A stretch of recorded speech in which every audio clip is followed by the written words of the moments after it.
এক টুকরো রুটি। একদিন মদিনার এক গরম দুপুরে রাস্তার ধারে বসেছিল এক দরিদ্র ছেলে, নাম তার ইয়াহিয়া।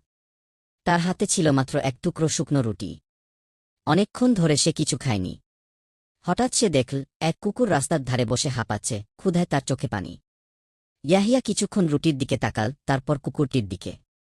তারপর সে ধীরে ধীরে রুটির সেই শেষ টুকরোটা কুকুরটির সামনে ছুঁড়ে দিল।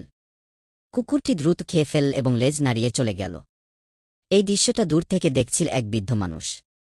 তিনি এগিয়ে এসে বললেন, পুত্র, তুমি নিজে ক্ষুধার্ত থেকেও কুকুরকে খাওয়ালে কেন? ইয়াহিয়া উত্তর দিল, আমার ক্ষুধা আমি সইতে পারি, কিন্তু আল্লাহর এক মাকলুকের কষ্ট আমি সহ্য করতে পারিনি গি। বৃদ্ধ হেসে উঠলেন। তিনি ছিলেন একজন ধনী ব্যবসায়ী।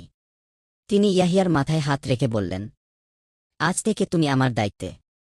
আমি তোমার শিক্ষা, খাবার, জীবন সবকিছু নিশ্চিত করব, কারণ তুমি দেখিয়েছ মানুষ হওয়া মানে কেবল নামের নয়, হৃদয়ের ব্যাপার। গল্পের শিক্ষা।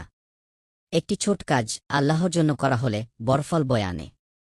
দয়া, সহানুভূতি ও সচ্চরিত্রই একজন মুসলিমের আসল পরিচয়। আল্লাহর পথে চলার জন্য এবং দ্বীনের কথা জানতে আমাদের ইউটিউব চ্যানেলটি এখনই সাবস্ক্রাইব করুন।